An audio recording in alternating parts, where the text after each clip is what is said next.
बिस्मिल्लाहिर्रहमानिर्रहीम। अस्सलामु अलैकुम व्यूअर्स, आप देख रहे हैं प्रोग्राम जो मैंने देखा और मैं हूं आपका मेज़बान हाफिज़ मज़हर इकबाल। आज हम बात करेंगे कि 2021 के जो सियासी इशारे थे वो क्या थे, और मेरे साथ मेहमान हैं मोहतरम जनाब अख्तर गयानी साहब। उनसे बात करते हैं। अस्सलाम वालेकुम जी। वालेकुम अस्सलाम जी अख्तर साहब, आप बताइएगा कि 2021 में जो तमाम जमातें हैं उनके हवाले से बात करें कि जो सियासी इशारे थे हमारे वो क्या रहे, और एक्चुअल सियासी इशारिया जो है वो है क्या। इशारिया जो लफ्ज़ है वो बुनियादी तौर पर माशी टर्म्स है जो मालियाती इदारों में मुख्तलिफ ममालिक में इस्तेमाल होती है। इसका मकसद ये होता है कि साल भर में जो सियासी तौर पर जो माशी तौर पर जो उतार चढ़ाव हो रहा है, कुछ चीज़ों में जो नफ़ा व नुकसान रहा है उसका तनासब क्या रहा है। तो इसको हमने जो इशारे है ये चूँकि अपना उतार चढ़ाव का नाम है तो इसको हमने सियासी तौर पर भी लिया है कि कई ममालिक जो दुनिया में काम कर रहे हैं, जो सियासी कारकुन हैं, सियासी लीडर्स हैं, वो काम कर रहे हैं, उनका क्या तनासब रहा है। और मैंने इसको ख़ास तौर पर पाकिस्तान के लेवल पर लिया है कि पाकिस्तान में जो इशारे हैं वो क्या कह रहे हैं या क्या कहते हैं, और जो हमारे सियासी लीडरान हैं या सियासी जमातें हैं उन्होंने साल भर में क्या कारकर्दगी दिखाई है, और माहिरीन की नज़र में उनकी कारकर्दगी की और मकबूलियत के लिहाज से वो उनकी कारकर्दगी क्या रही है। सबसे पहले मैं जानना चाहूँगा कि नून लीग पर हम बात करेंगे कि नून लीग के 2021 में जो सियासी उतार चढ़ाव या सियासी इशारे की अगर नज़र में देखा जाए तो इसका तनासुब क्या रहा है। जनाब मज़हर इकबाल साहब, ये बड़ी दिलचस्प सूरत हाल है जो हम आज डिस्कस कर रहे हैं नाजरीन के सामने। नून लीग चूँकि पिछले 30-35 साल से गवर्नमेंट में रही है, मुख्तलिफ अदवार में रही है, और ख़ुद को मर्द बहरान भी टाइटल लेती है, कहलवाने का टाइटल लेती है। तो इसका किरदार जो है ना वो इंतहाई दिलचस्प रहा है। एक तरफ नून लीग जो है वो हिजान का शिकार है कि किस तरह हम गवर्नमेंट हासिल करें, और दूसरी तरफ उनको मुकदमात का भी सामना है, और मज़ीद ये है कि उनकी जो क़यादत है मियां नवाज शरीफ साहब वो मुल्क से बाहर हैं। मगर नून लीग इस वक्त जो है वो हर हाल में ये चाह रही है कि हम अपना खोया हुआ जो मकाम है या मकबूलियत है वो हम हासिल कर पाएँ। इस वक्त जो नून लीग है उसमें मरीम नवाज और शहबाज शरीफ के दरमियान एक बहुत सी कशमकश चल रही है, कशीदगी चल रही है, और जो पूरी जमात है वो उसमें तकसीम हो चुकी है कि आधी जमात जो है वो क़यादत चाह रही है कि शहबाज शरीफ करें, और जबकि आधी क़यादत जो है वो मरीम नवाज के पीछे चल रही है। और मियां नवाज शरीफ साहब जो है वो भी ये चाह रहे हैं कि मैं मरीम नवाज को ही आगे लाऊं ताकि शहबाज शरीफ और हमजा शहबाज जो है वो किसी तरह आगे आ जाएंगे तो मेरा जो सियासी करियर है वो ख़त्म हो जाएगा, क्योंकि उनको दोनों बेटे हैं, वो दोनों बेटे मुल्क से बाहर हैं और वो सियासी तौर पर बिल्कुल नाबलद हैं और उन्हें अंदाज़ा नहीं है कि वो सियासत क्या होती है। जबकि एक्चुअल आपकी बात जो है उसको मैं रास्ते में काट रहा हूँ। असल में जो नज़रियाती वर्कर हैं वो आज भी नून लीग को ही सपोर्ट करते हैं, इट मीन कि वो नवाज शरीफ को ही प्रमोट करते हैं, और जो बाद में नए आने वाले लोग हैं जिन्होंने बहुत सारी जमातों को इंजॉय किया है वो शहबाज शरीफ साहब को चाहते हैं कि वो शहबाज शरीफ आएँ, क्योंकि शहबाज शरीफ जो है वो सीएम पंजाब बड़ा ज़बरदस्त जो है ना पर्सनैलिटी है उनकी, वो बतौर सीएम पंजाब बड़ा अच्छा काम कर सकते हैं और उनकी पर्सनैलिटी इस ओहदे से मैच भी करती है। लेकिन जो मरीम नवाज शरीफ की अगर बात करें तो मेरे ख्याल में सबसे ज़्यादा नुकसान अगर मुस्लिम लीग नून को पहुंचा है तो वो मरीम नवाज शरीफ की कारकर्दगी कह लें या उनके हौचे हथकंडे कह लें या उनकी जो एक्टिविटीज़ हैं वो कह लें, उससे सबसे ज़्यादा नुकसान जो है वो नून लीग को पहुंचा है। क्या आप क्या कहते हैं इस बारे में? जो मरीम नवाज साहबा हैं वो बुनियादी तौर पर एक मुनफरद सा अंदाज़े सियासत रखती हैं, और उस अंदाज़े सियासत से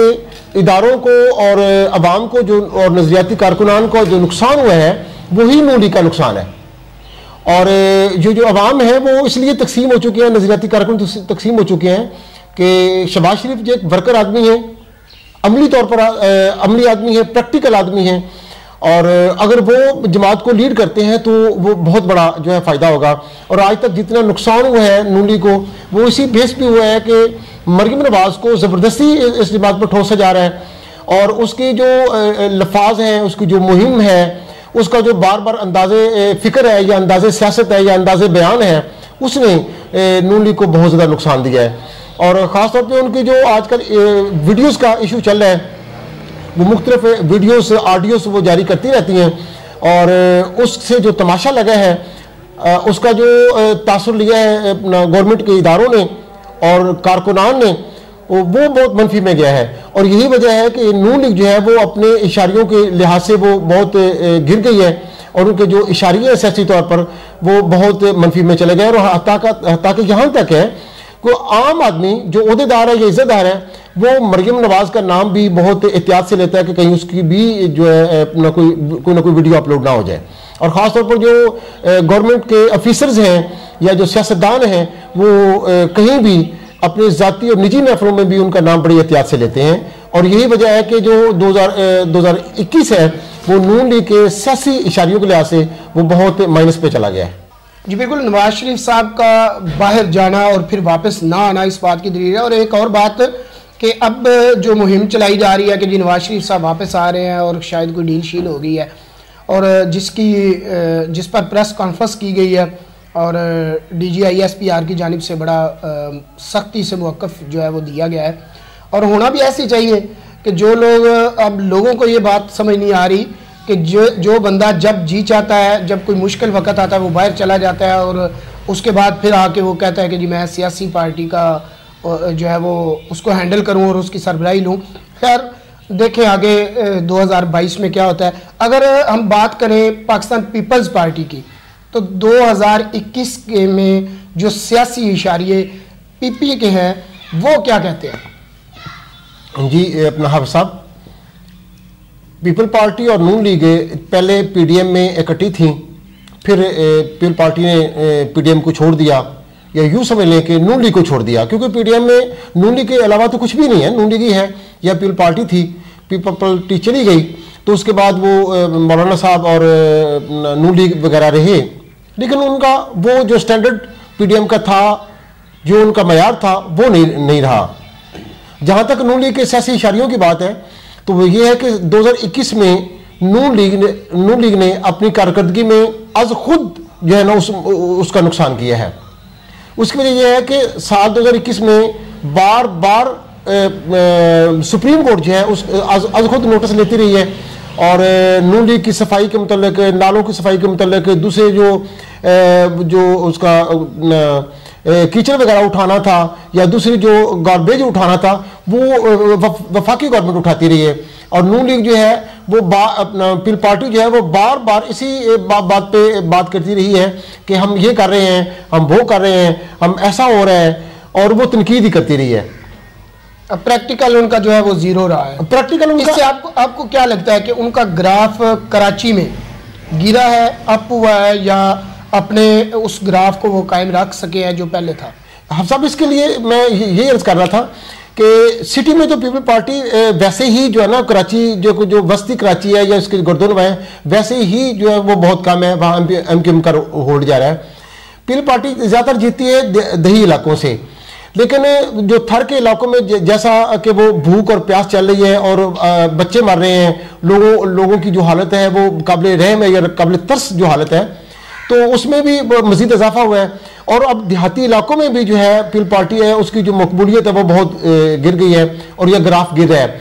जो शहरी इलाके हैं कराची के, वहाँ भी जो पीपल पार्टी के है जो मयार था वो बहुत गिर गया है। वहाँ पे अपना बार बार मुदाखलत करना सुप्रीम कोर्ट का या वफाकी हुकूमत का, वहाँ पर जाकर काम करना, तरक्याती काम करना, वहाँ की नालों की सफाई करना या गंदगी के ढेर उठाना, यहाँ से अवाम जो है वो पीपल पार्टी से काफ़ी दूर होती जा रही है और ग्राफ काफ़ी नीचे आ गया है। और इसके साथ ये है कि जो पीपल पार्टी के वहाँ जो मोतबर करिंदे समझे जाते हैं, सईद गनी साहब हैं, नासिर शाह साहब हैं, या जो दूसरे लोग हैं, मुर्तज़ा वहाब जो है वो जिनको एडमिनिस्ट्रेटर लगाया हुआ है, उनकी कारकर्दगी और उनके कौलो फेल में जो तजाद है कराची के अवाम ने उसको भी बहुत कोट किया है। और वो जो खलाफ पैदा हुआ है इसका क़यादत का, वो बहुत इसके नुकसान में जा रहा है। और ख़ास तौर पे जरदारी साहब ने मुस्तकबिल में बिलावल भुट्टो को आगे किया है और वो ये चाहते हैं कि मुस्तकबिल में बिलावल भुट्टो वज़ीर आज़म के तौर पर सामने हैं, लेकिन बिलावल भुट्टो का तर्ज़ कलाम और उनकी लैंग्वेज और उनकी जो कारकर्दगी है वो उस पर एक सवालिया निशान लग चुका है, जो मुस्तकबिल में पीपल पार्टी के लिए वो निशान जो है वो मिटाना शायद बहुत मुश्किल हो जाए। अच्छा, 2022 में अभी 2021 के इख्तिताम पे जो KPK में इलेक्शन हुआ, बल्दियाती इलेक्शन, उसमें जो मौलाना फजलुर रहमान साहब की पार्टी है उसने बड़ा बूस्ट अप किया है। और अगर इसको मद्देनज़र रखते हुए बात करें और PDM की हवाले से बात करें तो मौलाना फजलुर रहमान साहब की जो पार्टी है उसके सियासी इशारे क्या कहते हैं? मौलाना फजलुर रहमान साहब का जो किस्मत का सितारा है वो चमक गया है। PDM में आपको लगता नहीं कि इसको इस किस्मत के सितारे को चमकाने में पाकिस्तान तहरीक इंसाफ की महंगाई का बड़ा हाथ है? जी, मैं वही बयान करना चाह रहा हूँ कि ये गुड लक है, मैं समझता हूँ फजलुर रहमान साहब की, कि PDM में पीपल पार्टी के बाद सिर्फ नून लीग बाकी थी और उसको लीड कर रहे थे अमली तौर पर मौलाना फजलुर रहमान, जबकि फजलुर रहमान साहब की ये पोजीशन थी कि मरियम औरंगजेब साहबा जो उनके सामने रखती थी, जो स्क्रिप्ट रखती थी, वही वो बोलते थे।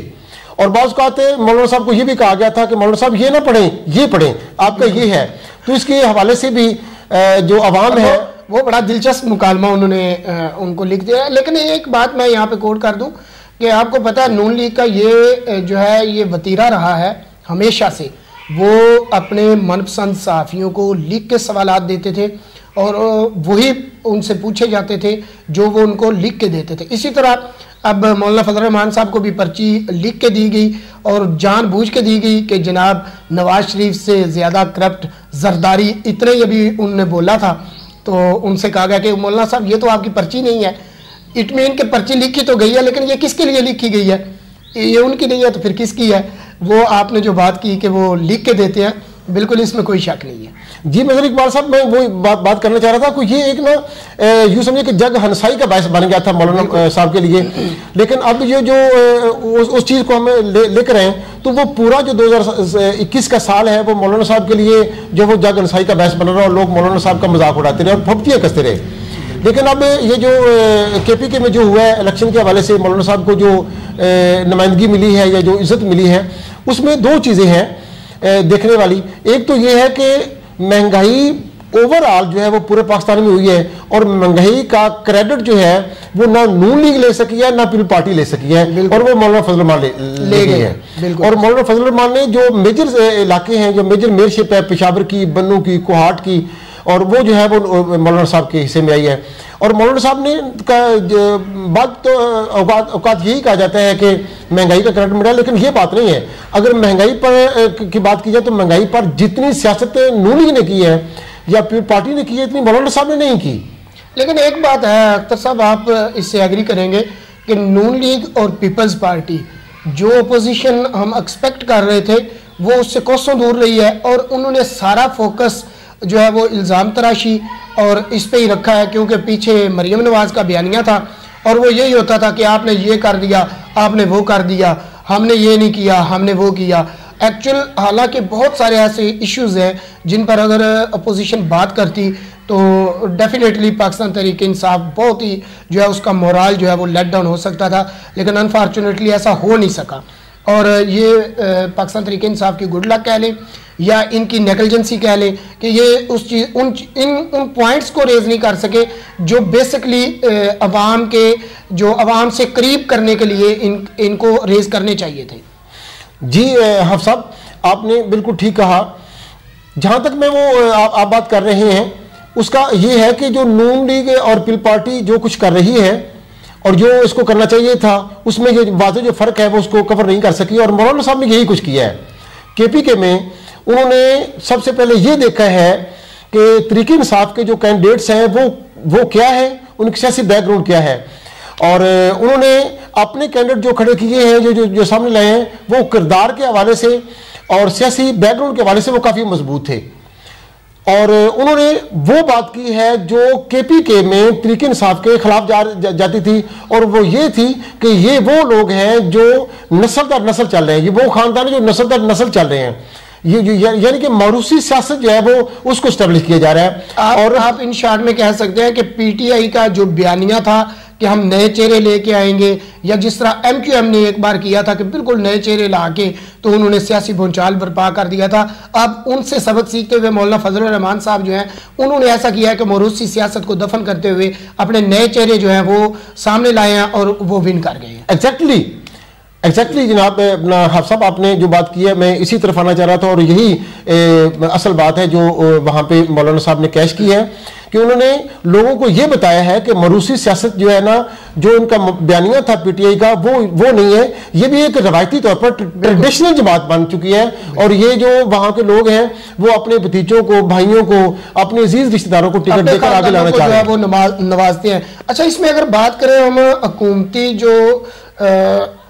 इत्तेहादी थे, यानी कि MQM, काफ लीग वगैरह, और भी जो जमातें उनके साथ हुकूमत के साथ इत्तेहाद में थी, उनके सियासी इशारे क्या समझते हैं आप? बहुत उनका मोरालिटी जो है वो अप हुई है, डाउन हुई है, या जहां पे थी वहीं पे उनका ग्राफ रुका हुआ है? आप साहब आपने बड़ी दिलचस्प सूरत हाल पे हम ले आए अपने प्रोग्राम को। इस वक्त जो है ना गवर्नमेंट के सिर्फ 2 इत्तेहादी रह चुकी हैं, MQM और काफ लीग। इससे पहले इसकी एक जमात BNP भी थी, अख्तर मैंगल जिसको लीड कर रहे हैं बलूचिस्तान से, लेकिन वो गुज़िश्ता 1 साल से वो गवर्नमेंट को छोड़ चुकी है, लेट डाउन कर चुके हैं, और वो जो है ना वो गवर्नमेंट के साथ नहीं चल रहे, और वो नून लीग या फजलुर रहमान या दूसरी जमातों के साथ वो अटैच हो चुके हैं। तो इस वक्त जो मोतबर जो अपना इत्तेहादी हैं वो काफ लीग है या MQM है।